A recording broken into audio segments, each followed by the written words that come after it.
It's time for an Easter Devo tip. You know, the word indeed originates from a Middle English term that means in truth or in fact. So when we say Jesus Christ is risen indeed, we're saying it's true. He is risen. It's a fact. Can't top that. In one scene of The Lord of the Rings, the beloved character named Sam exclaims, "Gandalf, I thought you were dead, but then I thought I was dead myself." Is everything sad going to come untrue? Well, yes, Sam, but only because Jesus Christ is risen. Indeed, everything sad is going to come untrue. Jesus Christ is risen, which means the new creation has been launched. Paul says it this way: if anyone is in Christ, he is a new creation. The old has passed away. Behold, the new has come.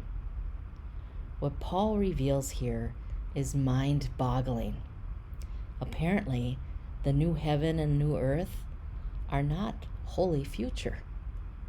Part of creation has been redeemed. That's us. As God's new creation, we live in anticipation of the renewal of the whole earth.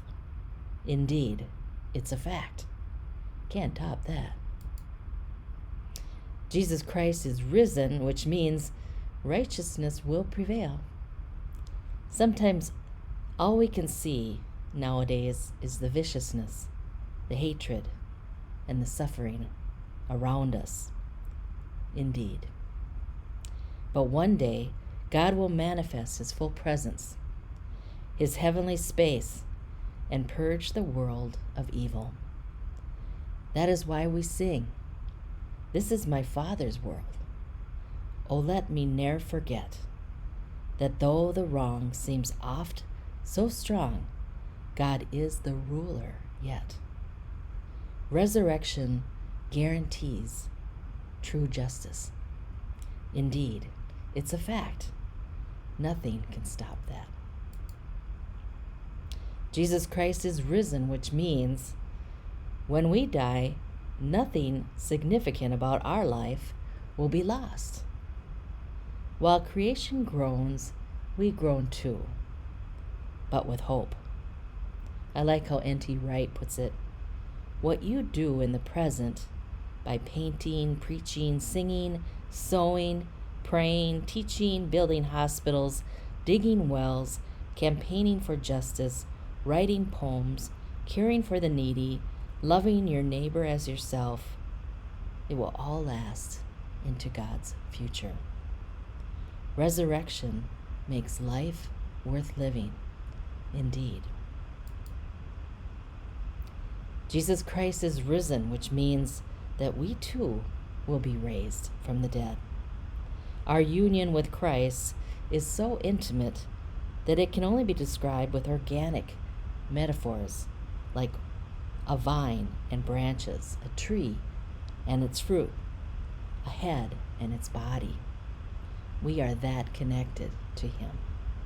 Indeed, the resurrection of Jesus is the first fruits of the big harvest to come, when our body will be resurrected to hold the weight of glory on the new earth. There is nothing that can stop or top that.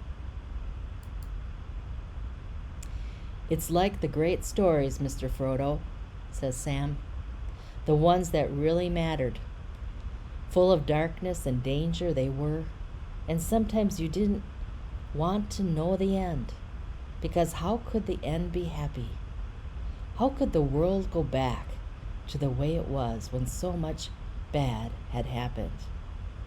But in the end, it's only a passing thing, this shadow. Even darkness must pass." Sam's right, isn't he? A great shadow has departed.